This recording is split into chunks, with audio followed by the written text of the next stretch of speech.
বয়স একটি সংখ্যা মাত্র, আর শেখার কোনো নির্দিষ্ট সময়সীমা নেই, সেটি নতুন করে প্রমাণ করলেন নাটোরের আলী আকবর।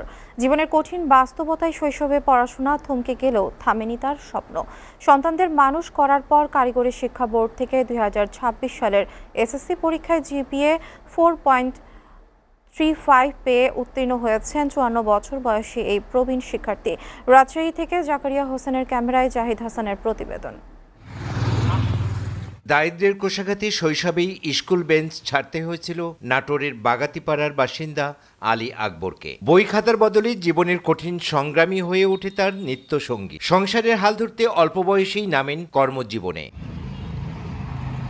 নিজের অপূর্ণ ইচ্ছা বিসর্জন দিয়েও সন্তানদের স্বপ্ন পূরণে ছিলেন অনড়। অক্লান্ত পরিশ্রমে ছেলেকে চিকিৎসক ও মেয়েকে নার্স হিসেবে প্রতিষ্ঠিত করেছেন। সন্তানদের স্বাবলম্বী করার পর আবারও ফিরে আসেন নিজের বহুদিনের লালিত সেই কাঙ্ক্ষিত স্বপ্নের কাছে। এই ছেলে মেয়েদের লেখাপড়ার সময় দিতে দিতে এই পর্যন্ত আগাইলে আমারও শখ হইলে যে আমিও লেখাপড়া করব, আমার জীবনে আমিও কিছু করব। আমাকে কেউ কোনো সময় অশিক্ষিত মূর্খকে বলতে পারবে না। সন্তানদের উৎসাহী ভর্তি হন Nahata science and technology high স্কুলে। সেখান থেকেই ভোকেশনাল শাখা থেকে অংশ নেন 2026 সালের এসএসসি পরীক্ষায়। বাবার এই অদম্য সংকল্পে গর্বিত পরিবারের সদস্যরা। স্বজনরা ইতিমধ্যেই তাকে একাদশ শ্রেণীতে ভর্তি করানোর প্রস্তুতি নিচ্ছেন। আমার দাদা একটু গরিব মানুষ, লেখাপড়া করাতে পারেনি।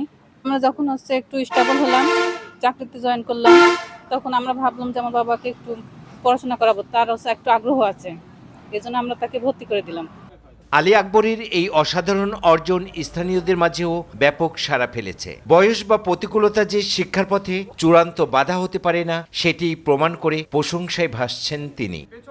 আমরা তার ফলাফলে অত্যন্ত আনন্দিত। আমার 160 জন উত্তীর্ণ হয়েছে, তার মধ্যে সে হলো 4.35 জিপিএ পেয়ে আপনার পাশ করেছে।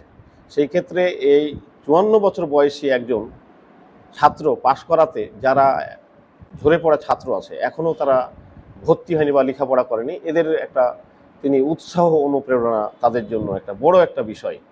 ইচ্ছাশক্তি ও একাগ্রতা থাকলে বয়স কখনোই প্রতিবন্ধকতা সৃষ্টি করতে পারে না। প্রবীণ বয়সে ডিগ্রি অর্জন করে অদম্য আলী আকবর আজ সমাজ ও তরুণ প্রজন্মের জন্য অনুপ্রেরণার এক অনন্য প্রতীক।